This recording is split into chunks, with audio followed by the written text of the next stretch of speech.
আশা করি আপনারা সবাই ভালো আছেন। তো চলে আসলাম আজকে আরেকটি ভিন্ন রকম একটি ভিডিও নিয়ে। আমার পাশে যারা দেখতেছেন আমাদের নূর বেকারির কর্মী, আমার ছোট ভাই হিসেবে আমি অলিকে দেখি। কি অবস্থা অলি, ভালো আছো? জি আলহামদুলিল্লাহ। তোমার নাম কি? মোহাম্মদুল্লাহ। তোমার বাড়ি কোথায়? আখরা। আখাউড়া থানা নাকি? গ্রামের নাম? আদিলপুর। আদিলপুর, মানে ওই যে আমরা চতুরা শরীফের হ্যাঁ। পাশাপাশি না? হ্যাঁ। তো চতুরা শরীফের পাশাপাশি আপনারা তো চিনেন আমাদের চতুরা শরীফ। চতুরা শরীফের পাশাপাশি আদিলপুর।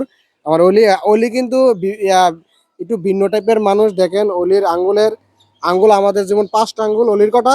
6টা। অলির আঙ্গুলে যে 6টা, এ হাতে 6টা আঙ্গুল, এ হাতে 6টা। আবার একটু দেখাই যে পাগুলো একটু দেখাই কাছে আসে।